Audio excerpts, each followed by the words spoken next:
angle look good or does it look weird? Oh no, it makes you look more svelte. Whatever the It's fuck that mean. Yeah, you like a trapped pineapple, my nigga. Yeah, cuz. Who trapping in a pineapple under the sea? No Hendrix. Oh my God. What kind of episode is gonna be? What kind of episode is gonna be? But welcome everybody, and welcome to another episode of They Gonna Feel Me podcast, where you get authentic conversations from a bunch of authentic brothers such as ourselves. This is episode 36, and we appreciate everybody who's been rocking with us since day one.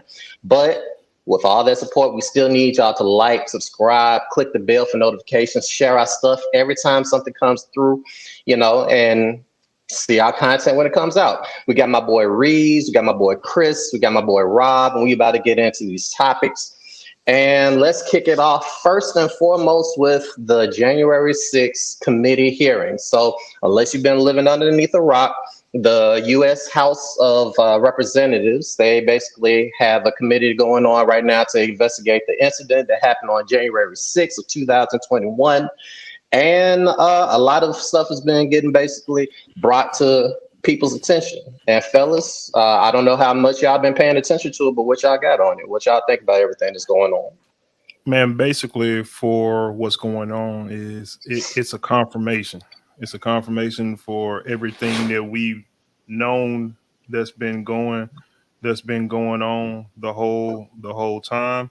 Um, People think they know, but these when they're actually showing never before seen footage um of what actually happened that day, and it's wild, man. And there you're seeing the actual testimony, but the real kicker for a lot of people is they're actually presenting the words of people that were actually in Trump's inner circle, like the Bill Bars and things of that nature, where these are people that are actually telling him, bruh, you lost the election. There's no voter fraud. So can't nobody say, hey, this is the Democrats, they spinning it. No, bro, these are your people. These are the words of your own people. And man, it's this is only the first hearing that they've done of many to come, and it's gonna get worse. It's gonna get worse for 45, bro. But that when you bring up the Bill Bars and all these people who basically are having things to say right now, what bothers me is that it shows how much people have been playing party politics all the way up until this point. Because like you got the Bill Bars who on conservative television and in public saying, "Oh yeah, we gotta like check our checks and balance systems and like see like that elections don't get away from us because like a great fraud is potentially have happened now." In this committee meeting, you changing tones. You talking about like, oh, well, I was there that day, and I was telling them like, we need to stop this, guys. We need to use common sense. It's like, nah, it's like that's a bold faced lie. You know what I'm saying? It's a bold faced lie. Y'all switch turntails and going in the opposite direction. Now then, all of a sudden, fire is on your ass. And like, honestly, what I want from these committee hearings is to not only know the facts to come out. I want actionability. I want like retribution. I want to see punishments, and that's what I don't know is going to happen after the end of all this. Like The thing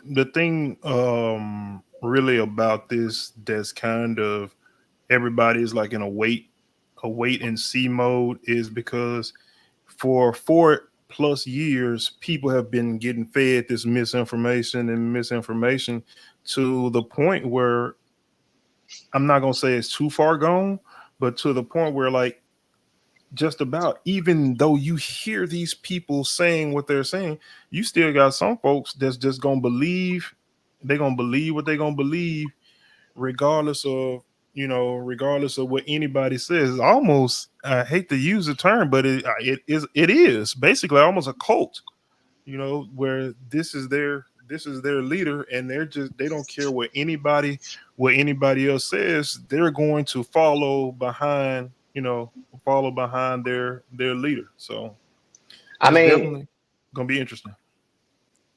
like Trump, I feel as if like he is like the legacy of Trump is that he spread a lot of bullshit during his time, and he basically got a lot of people to believe these theories and these conspiracy type things, these QAnon ass ideas, and like now as a byproduct, I feel as if what the conservatives have taken away, whether they back Trump or not. I feel as if like now they get basically say, oh well, based on things that have happened in the past, talking about that generically, things that happened in the past. Every time that we lose, we must have been cheated. You know what I'm saying? Versus like all this like corruption that y'all say is happening at the voting booths. It's not happening. You just lost. Nobody wants you here. Like focus on that shit. You lost. It wasn't like anything was stolen away from you. Y'all just some terrible ass people, and people didn't want you in office, and the public made their voice heard. It's simple as that. Yeah. Speaking of you lost though. Somebody in sports, pretty much lost his Twitter up behind behind this whole thing. Jack Del Rio, the defensive coordinator for like the Washington Commanders. Yeah, like just in recent, like he had like some things that he tweeted about saying that it was just a dust up or something like that. He was trying to downplay like the incident that happened, and as a byproduct, he deleted his Twitter account, and he's facing repercussions of that. What y'all think about that one?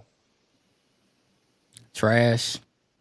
I mean, at the end of the day, it's just like I don't understand these NFL guys and why these coaches, these head coaches, especially these white coaches, like why do you continue to come out and voice your opinion, knowing that it's racist, knowing that for one, you coach the majority of NFL players, now are probably minorities, and for you to come out and speak against something like the Black Lives Matter movement or just like protests in general regarding racism and the whole George Floyd situation is ridiculous. And then comparing it to January 6th, the Capitol riot, and trying to make it seem like the George Floyd protests was worse than the Capitol riot just because some businesses got burned down and things like that.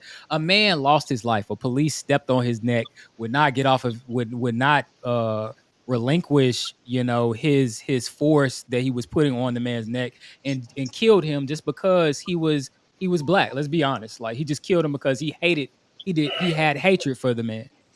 So for you to defend the Capitol 6 riot and compare it to George Floyd's protest is just ridiculous. And I just think that I'm happy that they fined him $100,000. I almost feel like he should just lose his job. Like it's enough of this. Like the NFL needs to make a statement and stop these clowns from making statements like this. And if you don't agree with it, that's fine. Like I'm not gonna gonna gonna hate anybody for their opinion. But my thing is when you come out in public and state your opinion, knowing that it's contradictory to everybody else's opinion and it's gonna be negative, then you should be punished Held for it. accountable. Yeah, and held accountable. So my thing is just like, uh I don't know. I mean, these coaches are just they get out of pocket. A lot of them are showing their true colors. We got Jack Del Rio. We had old boy from Oakland who got sent on up out of there. So like John and Gruden. it, John Gruden, yeah, for his little racist remarks and the whole transgender or gay thing. And so We I'm also I'm have Nick Saban. We also, I mean, he's not the NFL, but we have Nick Saban. You're going to I talk about mean, that? but come on, we ain't putting him on the same level as Jack Del Rio Nah, now. don't try to do your Come boy on, up there. man. Come on, He ain't come trying to, on, he ain't trying to man. put that boy no bail. Is It ain't the same. It ain't the same thing. Hey, listen, Is it? listen. Is Hey, it? I said he was wrong, but it ain't the same. Oh, but okay. let me ask this though. I mean, because just to play devil's advocate, people have say I got the First Amendment. I got the First Amendment right. I mean, people do have, Yeah, don't they have freedom? They have freedom of speech to say, to say they whatever yeah. they want to. Yeah. They got they got freedom of they got they the right got to be freedom of racist? speech. They got freedom of speech, but you also should be held accountable for what you say. And that's the thing that people don't understand. It's like, yes, you could say whatever you want, but be ready to face the repercussions of what you say. Like every action has an equal or greater reaction. So, just because you got your shit off, people gonna get their shit off. And you Like should quoting be okay with Isaac that. Newton, Sir Isaac. You should be okay with that. You know what I'm saying? Like go on and go ahead and say what you want to say. But when you get penalized for it, don't be mad. That's all I got to say about that. Yeah. But that's just the thing, though. It's kind of like, funny enough, as much as I'm definitely a person who says cancel that person and like, fuck their life. I do actually believe that you should have the right and the space to basically say what you want, whether you right or wrong. It's like it's one thing if you're wrong, but I think that is like kind of like the byproduct of Trumpism. It's kind of like he's shown that people with a platform basically they can say something really wrong, and if you get enough people to listen to you, then like people will follow suit, whether you're right or wrong or otherwise. And I also think that a byproduct of all of this is it's kind of like a thing y'all talking about. Oh, people are showing their own colors. Let's be real. Like the NFL has always, it's the unofficial, America's favorite pastime. Like never mind baseball, that boring ass shit. Like it's NFL, right? Like it's an all American sport. And I feel as the byproduct of that is that like you have a lot of Americans who have these classic, antiquated 1950s ass ideas that basically are kind of whitewashed.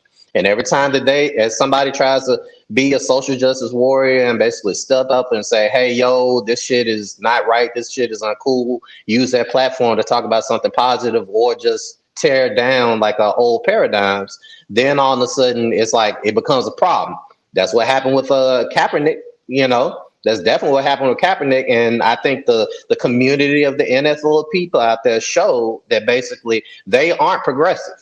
Now that everybody is kind of sort of trying to at least entertain the idea of progressivism or whatever word you want to use. Like now all of a sudden it's like, oh, well, we have to do something about these people. They've always been around, Yeah, it's like and it just feels fake to a certain degree to like have all these things to say about them. It does seem fake, and it's crazy because it's crazy that you say it seems fake because me and my wife was literally just talking about this earlier today when we was leaving from the grocery store. We was talking about the whole how we moved to Austin, and I was watching the news the other day, and they were talking about Austin ranks like 32nd among states being acceptive to Pride Month, and we was just talking about how like so many organizations and things seem fake when it comes to certain situations like Pride, like Black Lives Matter, and things like that. Like prime example, working in retail or working for any organization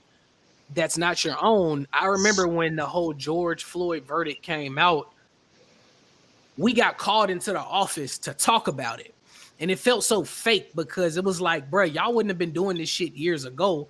So why are y'all all of a sudden doing this now? You know what I'm saying? It seems like it's the popular thing to do, and it doesn't seem like it's authentic. It doesn't seem like you're really putting us forward. It seems like you're trying to say, hey, we're a company and we agree with the Black Lives Matter. So we're gonna put forth all of our Black employees and let them know that we care when you really don't give a fuck. Because that's a word for that.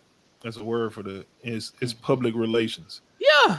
People wanna make it look like they're doing something that they're really not. Because think about the NFL. Think about their Rooney Rule and how they skirt that Rooney Rule all the time, where you're supposed to hire. You're supposed to hire. I mean, no, I'm sorry, not supposed to hire. You're supposed to at least interview a minority person. But a lot of times they'll give somebody a random interview, knowing that they're not gonna pick, knowing they already got the person already that they want to hire, but they just don't. Okay, all right, we have to interview a Negro. All right, Negro interview check. All right, now we can hire who we want to. now we can hire who we wanna hire. So yeah, a lot of people just doing it just for just for public relations. They really not meaning it. They'll just write a little check and say, hey, we donated to you, or we Yeah. did this. The NFL had the little end racism in the end zone. Exactly. Yeah, Like, the end racism in the end zone, and you but still you still blackballing Kaepernick. racist and blackballing not only Kaepernick but other coaches that have the ability to lead an overall team. It's just crazy, bro. And like when people are so shocked when these coaches come out, these players like Brett Favre a couple years ago when he said they shouldn't kneel for the anthem, they should just go out there and do their job. Type shit. It's like, what do you expect from motherfuckers that come from the bottom of Mississippi that get spoon fed every fucking thing that they're supposed to get, and we gotta Mississippi. fuck that, fuck Mississippi, fuck Tennessee, fuck Texas, fuck all them racist ass places. I don't give a fuck what you say. At the end of the day, when these motherfuckers, move to Texas and you get a little zesty, huh? Like, okay, I'm a little spicy. Fuck you talking about? Spicy as the fuck. Takes a sip of my tea, says Kermit the Frog. Fuck you talking about? Anyway, like I said, going back into it, coming from these racist ass cities, they don't give a fuck about us and they don't give a fuck about our skin tone. So I don't understand why so many people are so surprised when it comes to these folks coming out and saying the things that they say. These folks coming out and saying the things that they say on airways. These folks coming out and using their Twitter for the things that they use it for. Why are you surprised? It happens all of the time. You should expect it. I don't get why people are so surprised when shit happens. It's like you don't expect a motherfucker to say, oh, you niggas shouldn't be protesting because you shouldn't be doing this or you shouldn't be doing that. Like, I mean, you should expect motherfuckers to say that. Right now, I guarantee you, it's still a motherfucker out there that still believes that the bitch that said Emmett Till whistled at her is right. I guarantee you. And still, fuck that bitch till I die and I meet my goddamn maker. Go to the next topic. Hey, just like that, straight like that, huh? Straight like that. So, straight like that. Well, you talked about fucking bitches. No,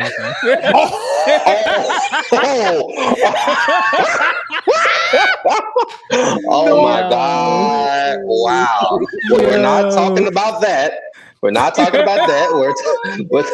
Whoa. That escalated quickly. don't cancel me. Yeah, really. Like, wow. So what we are talking about is Deshaun Watson and the new. We're talking about Deshaun Watson. If you've been sleeping underneath a rock, the boy apparently like his touch-ups and massages, and like Happy just when, happy endings. And I'm trying to keep this together, but I don't see it go. But yeah. Deshaun Watson, basically, we thought he got past like the original set of allegations, and then all of a sudden, poof, some new accusers have come up with more compelling information and they is against them, and now all of a sudden, we don't know what the Browns are going to do. So, like, fellas, what you got on this one? Man, to be honest, the Browns are really up the creek. I mean, if we gonna keep it 100, because they've already guaranteed $230 million. Let me say it again.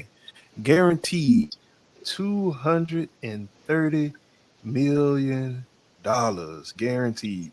Unless it's some that shit on FanDuel. unless it's some kind of way in their contract, they got it wrote in that they can void for some kind of conduct detrimental to the organization, or some kind of way they get a lawyer to weasel out of it. Hey, y'all, you get what you get. I mean, we thought he was out of the clear once the criminal charges, or the grand jury decided not to bring those criminal charges against him. But bro, but I tell you the other part about it too. It makes the Texans look bad too. Very bad. Yeah, very bad. Like we said in the previous time we talked about it, and we alluded to it, we kind of thought about it, but this gives confirmation. Well, like they knew what was going on about it. They knew. Gave them had contracts with non-disclosures and stuff NDA. like that. Mm-hmm. Like, I mean, so the Texans need to be held accountable for this shit too, because they let it slide. Just And imagine being that also brings about the thing that we talked about. Like, it didn't seem like they had a problem with this until he wanted out of Texas, out of the Texans organization. So now it's like it looks funny. Like all this stuff started coming out after he wanted to leave Houston. So let's not block that out either. It's like this whole situation is just fishy, man. It's just, I mean, at this point, the nigga like OJ, he did it, cause like we know what's going on, bro. Like I mean, it ain't all these women coming out with these allegations against you. You did it. Like I mean, and I don't even understand. Like, why not just get you one therapist and just rock with that one?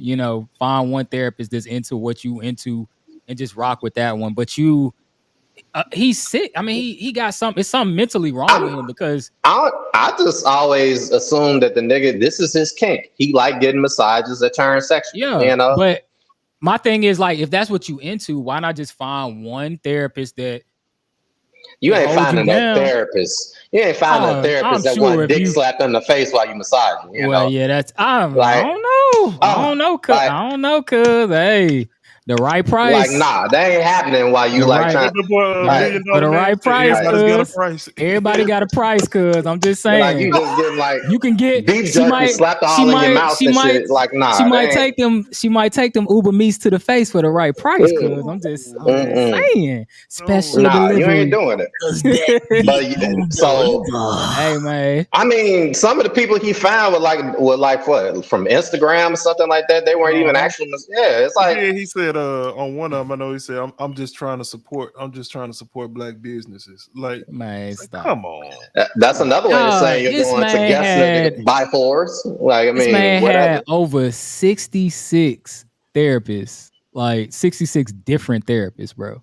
They got that many different therapists in Houston.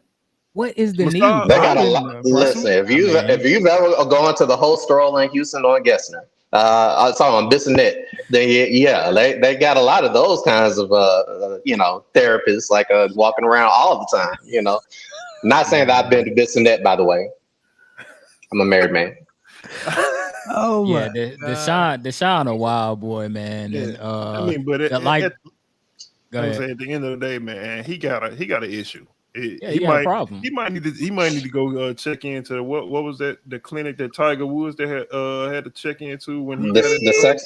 But my thing of it is, and I'm not saying that anything is right about it, right? But we all got our sexual kinks. We all got our things that we into. I mean, but that ain't a kink. Hey, hold on. Will Chamberlain said he banged 100 brides, right? So what are we saying? But social media but was popular at the time. Consensually, exactly. But was it consensual? Is the key. So how do we know this wasn't consensual? But all of a sudden, because the bride saying that it ain't. The bride saying it ain't. All of a sudden, he said he would. I'm not saying that he's right. I'm not saying that he's right at all. I don't want anybody to think that I'm saying that he's right, because at first I was like, hey man, they just getting on another brother because he want to leave. But then when these other cases came out, I definitely, to side with y'all and to clear my name so motherfuckers don't think that I'm a dog and I'm a motherfucking hornball out here wanting to go to 66 different masseuses and let them grip my shit from the back after they massage my back. That's not me. I swear.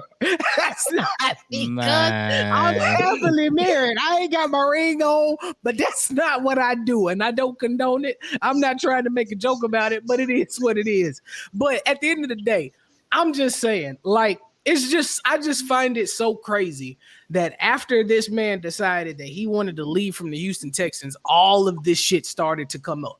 And then Houston comes out and they're like, they gave him access to this many different rooms and they gave him access to all of this other shit. Like, how does the organization not play a part into, if you want to call it a sick fetish that he has, how do they not play a part in this sick fetish that he has? They were enablers or accomplices. They were accomplices into what he did.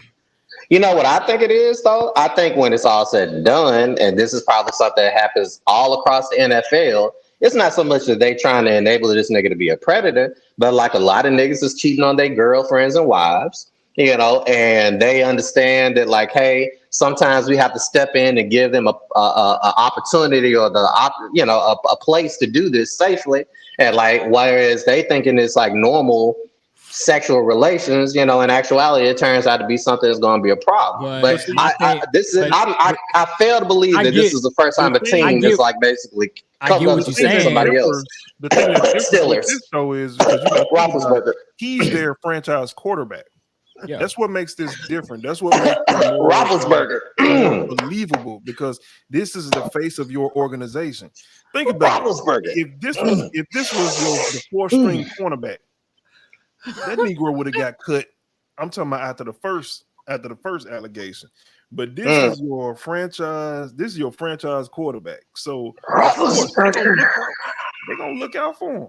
They're gonna look out. But yeah, but that even makes it even worse because it's like now that almost like solidifies this thing that why did y'all wait until he decides to leave to now like leak all this information? Like, you know, I don't know. It just seems it's kind of crazy, and I feel like the organization needs to be looped into this more than what they have been and what they are being. Even though the details are coming out, like whoever was the head of that organization, and you know the general manager, the head coach, whoever, you know, they need to be brought into this trial as well, and because they like you said, they enabled him. So yeah, well, good luck to my dude. That's all I can say. Deshaun, you know, don't drop the soap, cuz. Yeah. don't drop the massage oil. That's a better way of saying it, you know. Be on Pornhub, massage fucking. Yeah, he gonna start himself up. NFL He gonna start himself up on OnlyFans, you know. He gonna take from there. But post game therapy. Happy endings with Deshaun. Anyway, moving on to the next topic. So recently, Rolling Stone basically they put out their top 200 hip hop albums of all time, and there's been a few controversies that have arisen because of some of the things they basically said on this particular list. I'm sure many of us have the things we disagree about it. Cardi B being number one, you know what I'm saying? But how do y'all feel about this? Y'all want to start? Well, I mean, we got the 20. Y'all want to start from the bottom and work your way up, or from the top and work your way down? Man, this list is just it's pretty bad, bro. Like horrible. Cardi B being number 16 is really egregious. Listen, I don't dislike you, Cardi B. I thought your album was great. I listened to it a few times, but I feel like it's a butt coming. But you to be ahead of the Carter 3, Good Kid, Mad City, and a few other albums, you know, that I won't name, but those are two of the ones. Love Below. Speak about, yeah. You know, it's a ton of albums. Miseducation of Lauryn Hill, which is regarded as probably one of the best albums of our generation. That was number 10. Oh, Miseducation of Lauryn Hill? Yes. Was number 10. Okay. Oh, okay. Fuck it. Then change that out with motherfucking Juvenile 400 Degrees. She was ahead of Late Registration, though, I believe. So Juvenile 400 Degrees could have been in the top 20 before Cardi B. Even though I agree with y'all. I agree with y'all with the Cardi B.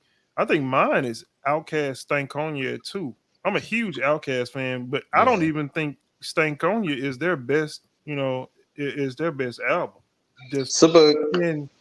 This is the thing that gets me with Outkast, and I don't know if I've said this before, but a lot of people of the lesser pigment persuasion always think that Stankonia is Outkast's first, his first album. Like, just because that's when you started listening to or you started noticing him doesn't mean that Southern Player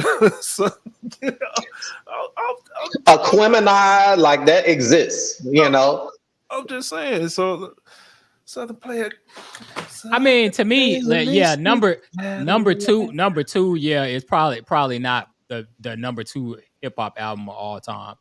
But to say that it shouldn't be in the top, maybe the top 10 to 15 ish. I mean, I get what you're saying, but you gotta also look at it in totality and also look at like who the album reached as well. I think they're taking the more into consideration of the reach of the album as well, as far as putting these albums on this list. But Like to even me, Tupac didn't even make top 10, right? He Tupac didn't. like Tupac didn't make top 10. Tupacalypse or Machiavelli. Come on now. Machiavelli, like Come with me. yeah, I mean, it's just it's I don't know. This list, You can't talk about outreach and like not mention that alone. I mean, like, and the crazy even Tupacalypse now. Like, come on now. Really? The crazy thing is they they got Ready to Die at number 1, but Tupac ain't even in the top 10, and it's just like, what is y'all doing? I mean, but y'all acting like y'all look at the committee that voted. I was gonna I mean, come on, who that reached us? We understood it. But when you look at these white motherfuckers that didn't go through anything, that listened to Tupac's album and was like, that does not relate to me. I can't agree with Hail Mary. I can how can you agree relate to Biggie? You can relate to Biggie because on Ready to Die, this motherfucker said, oh, fuck heaven, nigga, I want to go to hell. Type shit. Like, I mean, of course, half of these motherfuckers don't even like their life. Like, come on, bro. Half of the motherfuckers on this committee probably related to that shit back then in the day. So that's why they understood it and they could agree with it. They didn't agree with Tupac's overall shit because he was mentally putting out lyrics and putting out words that we could relate to in the hip-hop culture and in the ghetto culture. They couldn't relate to that shit. When you look at that square ass fucking bottom of the barrel ass committee that actually voted for these albums, how in the fuck, like, why are we surprised? These fucking Poindexter ass motherfuckers, get them off the list. Like, listen, I'm not surprised by any means necessary. Like when these lists are put together, I already know that people have hidden agendas. You know, they have. I'm sure people pay them to put them towards the top of the list and stuff like that, but at some point, it has to be some integrity involved in these lists. Like if you're gonna make a top 200 hip hop albums of all time, the same thing relates to the NBA. When we look at the NBA and we vote for our MVPs, our most valuable, we will vote for our most improved players. You can say the same thing for that.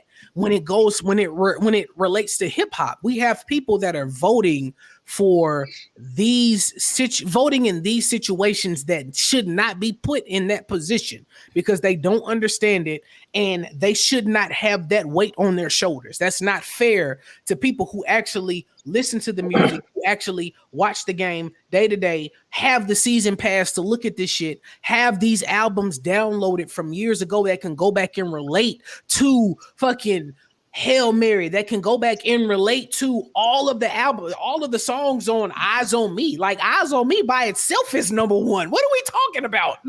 Like, are we serious? You gotta think about what it really is too, though. All it really is clickbait. I mean, because if you have it, hey, that's the first thing I thought. We need to get numbers for our site. Yeah. So we finna put together those hodgepodges, the most outrageous. Because hey, guess what? And we're obliging you. So we're gonna talk. I mean, we're talking about it. So get that list out, and we're gonna get them clicks. We're gonna get them clicks, and people gonna be talking about it. And I think it's deeper than that too, because like I've talked to 16-year-olds who say, "Oh, who's your top 3 of all time?" And Young Thug makes the list. You know what I'm saying? I mean, that's not a slight thugger, but like at the same time, it's kind of like top 3 of all time. No, I mean you got to think about it. If this is like a younger committee putting together this list, then yeah, Dirty Sprite 2 might make the top 50. When you're talking about the top 200 hip hop albums of all time, you know, people of our age and older, like basically it falls into a thing that a lot of us believe that anything that came out after, let's say 2004, you know, making the top 200 is a stretch. I appreciate that they got the Rakims and the Eric B's, you know, that actually make this particular list, but that top 50, it gets real questionable who makes in that top 50. Maybe Cardi B deserves to be in the top 200, but that top 50, those slots are coveted. You know what I'm saying? That's coveted as hell. Going along with what I said about Outkast and Stank On, you're just looking at this top 20.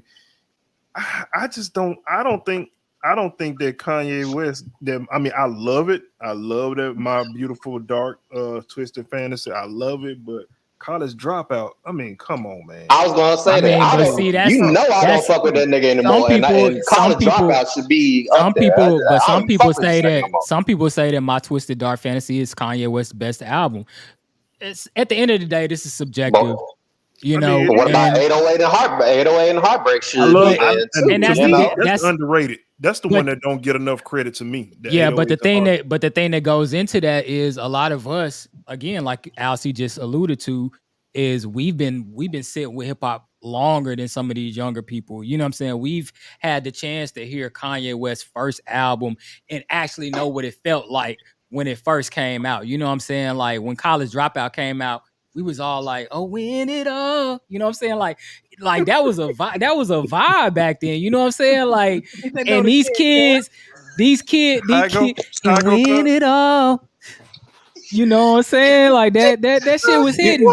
Man, that's Jesus Waltz. The first time you know what I'm saying? Like when back then, as opposed to like a lot of these younger people, they got to go back and listen to these albums. They wasn't in the moment when it came out.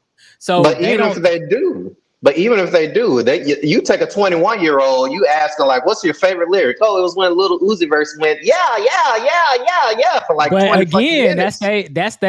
this is they time in hip hop.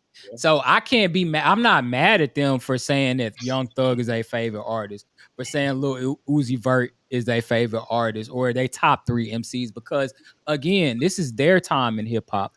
This is who they listen to the most. So of course, when we think about when we think about hip hop, we think about lyricism. We think about having some kind of subject matter to what you're talking about.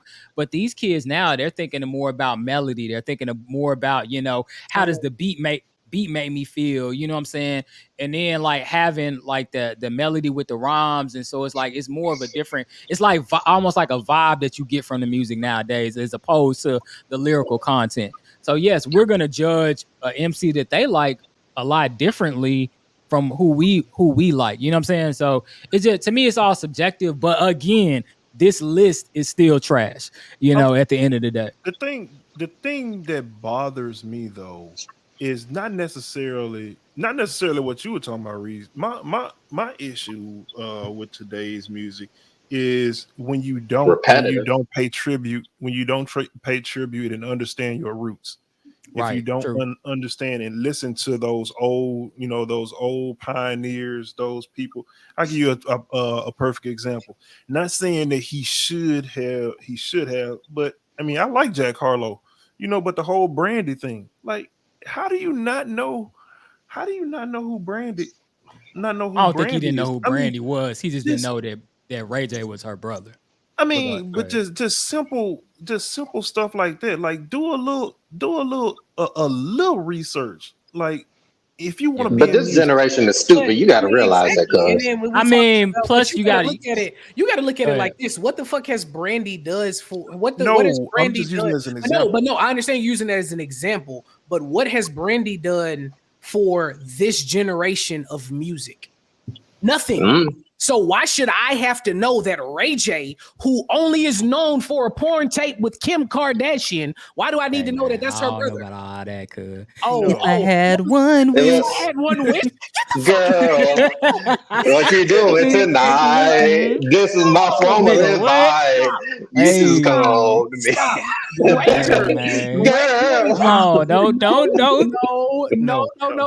downplay Ray J like that, cuz. Come on, man. No. Ray J is famous for like 3 to 4 reasons. Number 1, because he's Brandy's brother. Number 2, because he had one wish. Number 3, because of Kim Kardashian. And number 4, because he ran with Floyd Mayweather. That is the main reason that Ray J is still famous. And then number 5 is because he was on Love and Hip Hop. Don't nobody, and if you on Love and Hip Hop, at the end of the day, your career is over with anyway. So fucking stop. At the end of the day, nobody knows who this nigga is. More people respect Jack Harlow now nowadays than they respect Ray J and Brandy. whether you agree with it or not. I'm not saying that our group. I'm talking about the young people now. So why does he have to know who she is? And then the thing of it is, he wasn't even disrespecting. All he was saying is, "Damn, I didn't know that I didn't know that they were related." Who gives a fuck? Why do I have to do my history on that? Well, he's a young dude. He's a young dude in hip hop, and he white. Why would you know? Hold on. I think the biggest. I agree with Chris. On that point is of him not having to know who she is. But I think a lot of people had a issue because he has a lot of samples on his new album where he's using a lot of R&B artists. And I know that producers are the ones that make the songs before people try to kill me about this. But at the end of the day, if you're using these samples, you should at least have some kind of knowledge of the samples that you are using and rapping over. Because I guarantee you, Drake knows every fucking sample, person that he's sampling, and he's involved in the process. So if he was involved in the process of making these songs, he should have some roots into R&B and hip hop and know who a lot of these artists are. If this is what you want to do and you want people to take you seriously, I mean, agreed. That would be my argument. We're talking about Drake. I'm using it as an example. Like, hey, I'm not saying that you got to go do the whole genealogy. My overall point is, know your history. Know some kind of history. Know something about. But the thing of it is, you said know some type of history. So if part of my history is knowing lyrics to Biggie Smalls and knowing lyrics to Tupac and knowing lyrics to Wyclef Jean or Wu-Tang Clan, and I don't know that Brandy and fucking Ray J are related, don't I still know some part of my history? Who cares? Drake was born in the 90s. This boy was born in the 2000s. Who cares? No, and at the end of the day, on that one thing. I'm getting hung up on that. I understand you're using it as an example, but the reason why I'm getting hung up on that one thing is because there was a lot of backlash from that, and there were a lot of people that were against Brandy for coming out and putting a diss song out, because it's like, bruh, like, we actually like Jack Harlow. Chill out. Like, okay, he didn't know that you and Ray J were related. Who cares? I ain't got nothing to do with that. I think she just. But see, I think a lot of people took that seriously. I feel like Brandy was just doing that for fun. I don't think she really took. That shit was lame as fuck too. She could do it for fun. It was trash. It was trash. Don't get me wrong. Like the rap was trash. I mean, we're not gonna gloss over it like it wasn't ass. But at the end of the day, I think she was just doing it for fun, like a ha moment. And people kind of took it serious, but it's like, let's not. I mean, Brandy is a big artist in her own right. She's done a lot for hip hop, for R&B and hip hop, and she's done a lot for Black people in general, as far as like acting and things like that. You know what I'm saying? So to dismiss her like she's not important in hip hop and just in music in general is crazy. But again, like you said, I don't feel like Jack Harlow has to know who she is or who she's related to. But I do think when you're tapping into hip hop and this is what you want people to take you seriously for, that you do need to have some knowledge of the thing that you're trying to be involved in. Otherwise, it comes off as cultural appropriation. Otherwise, people think that you just getting into it because it's the hot thing and you trying to basically bite off of it and use it to get to be popular in our culture. I will say this one last thing before we move on to the next topic to kind of try to wrap this up. In the defense of this younger generation who chimes in on like this whole thing and they don't think anything's wrong with the list or whatever, it's kind of like, you gotta, one thing that we need to take accountability for is that we're the older generation. We should be teaching about these artists, and we kind of aren't. And like, we also need to take a step back and look at ourselves, because we think of ourselves as being like, I guess historians of hip hop because we're older, but us people who who were born in the 80s and grew up really in the 90s, you know what I'm saying? Like, we don't know that much about hip hop to a certain degree as well, because like, I'm sure my sister who's older than me, she's going to talk about like, oh yeah, like, Run DMC was like the shit back in the 80s, you know what I'm saying? But my man Donald Glover, he had this interesting joke where he said, like, you listen to old school hip hop and he went, I'm gonna go to the store and buy myself a hat, you know what I'm saying? some people gonna be like, that was the dopest hip hop album of all time. Whereas we gonna be Exactly. like, nah, I'd rather hear Nah. Bone Thugs and Harmony or somebody or NWA or something like that. It's kind of like we do have to understand that like our medium has matured over time and appetites have matured over time. And no matter how we feel, there are other people who are in on this conversation. You gotta. But this list is still trash. But Oh yeah, it's definitely trash. this generation deserves like some to be able to say something. They deserve that to have their opinion. Like we can't silence them just because we don't agree with them. Like I said, like if Young Thug is their favorite rapper and they think that he's the top 5 rapper of all time, then that's their opinion. Who am I to say Young Thug shouldn't be in your top 10? That's your opinion, my brother. Like if you like him that much and you like his lyrics or whatever he does for you, then cool. Hey, we agree to disagree. But to dismiss them just because we don't think that we think that you may think that Young Thug's music is ass is just, it's not fair. Let them have their opinion. My thing is just before we go on to the next topic. If we look at it, what's one thing that we always said that we didn't want to be when we were younger? We didn't want to be like our parents saying, "Oh, my generation was music was this, that, and the third." So we can't knock people for saying, "Hey, this song or this during this time, this music was great." The reason why so many people can relate to Stankonia because you look at the top 2 songs, number 3 and number 4, you got Sorry, Miss Jackson. How many motherfucking white people can go back to sorry? As soon as you say your name is Jackson, they be like, "Sorry, Miss Jackson." I mean, come on, man. Like you got bombs over Baghdad. Bombs over Baghdad on that album. That was on a different album. Oh, was it on a different album? It was on a different album. That was on the joint that they had. That Andre 3000 did his own. And then Big Boy did his own, and then they had their collab. Yes, Speaker Box. But they had So Fresh and So Clean, and then they had Sorry, Miss Jackson. Those are 2 of the most popular songs to this day. To this day, motherfucker. Like, I mean, come on, bro. Like, you can't knock it. And I'm just saying, like, we always said we didn't want to be like our parents saying that, hey, our music was greater or this. Nah, Bombs Over Baghdad was on Stankonia. Was Bombs Over Baghdad on Stankonia? I thought that was on. Okay. So I stand corrected. But at the end of the day, when you look at though, and even Bombs Over Baghdad, I remember for a long period of time that shit was played at football games over. It was a huge song. That was the white folks national anthem. I'm just saying, bro. Like you can't really knock these folks for their list. We may disagree with it. People who are true to hip hop may disagree with it, but I mean, at the end of the day, everybody's gonna have their own list. That's just at the end of the day, like agree to disagree. This list probably needs some editing. It needs some editing, but let's move on to the next topic. Oh, and by the way, Kanye's still a hoe. So moving on to the next topic. Moving on to the next topic, we got the best thing that we have seen all week. So fellas, what have y'all seen this week? What's the thing? It could be anything. I go quick. The best thing I've seen all week is the love, because a brother had a birthday this past week. Happy birthday! Hey. So I keep Turn it short and sweet. What's up? Pampered Got and 2 all birthday that boys. All that 2 kind birthday of stuff. boys, yes sir.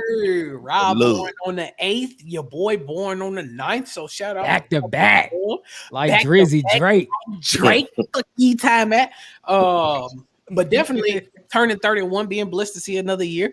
But then also, like, if we getting into what we actually have seen all week, shout out to Adam Sandler for that movie Hustle on Netflix. Man, listen, man, Adam Sandler is really I can't even put it into words. Dude is just an amazing actor. I don't care what you say, like how he adapts to every situation, how like every movie is really different. Like he'll have a comedy movie, then he can turn around and be completely serious in the next. Like that movie Hustle was very good. How he play. I think that was based on a true story. That was a documentary based on a true story about a guy that's working for the Philadelphia 76ers right now that got a player into the league that fought for a player to get into the league. And he was turned upon multiple times. People didn't look at him as being serious, even though he had been around for a long time. And I mean, he just played the part to a T. And you go back to so many movies. Adam Sandler has been around for years. So shout out to him. Most definitely salute to Adam Sandler. Dude is a hidden gem. And ironically, one of his movies was Hidden Gems. So yeah, dude is a GOAT. Yeah, that Hidden Gems was tough. I think the best thing I've seen this week, I was watching this show earlier. It's called First Kill. It's a vampire show on Netflix. It's on Netflix. That's good. Yeah, it's good. I had it on my queue and didn't even watch it.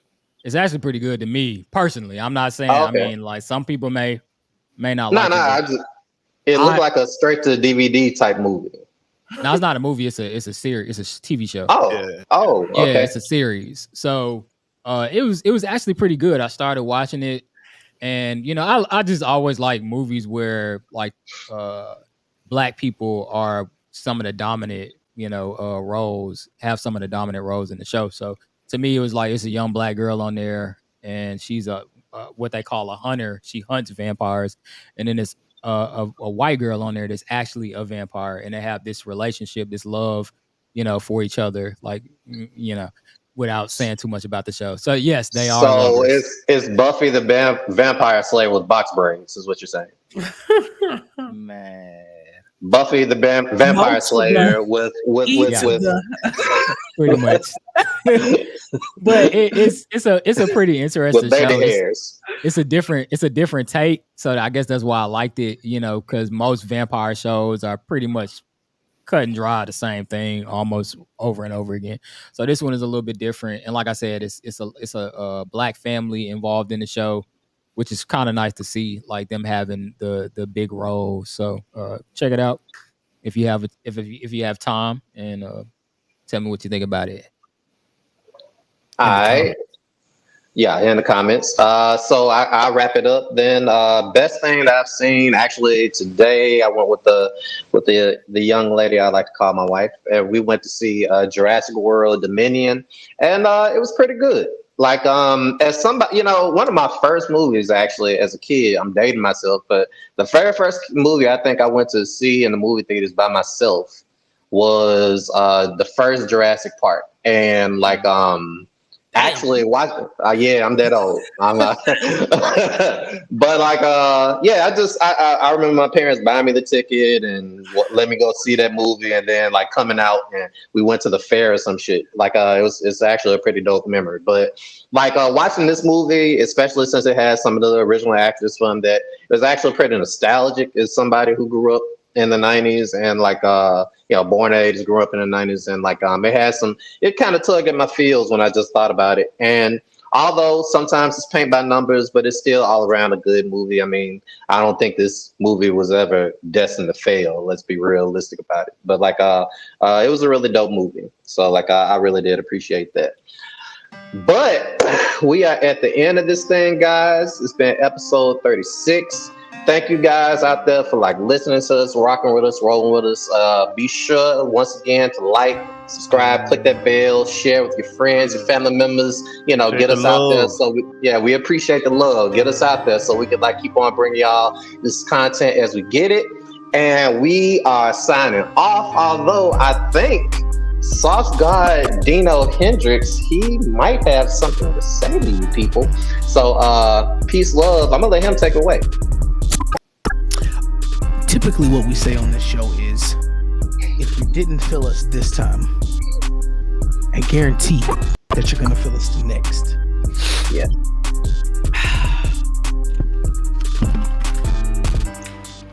Get the fuck off our motherfucking screen, nigga.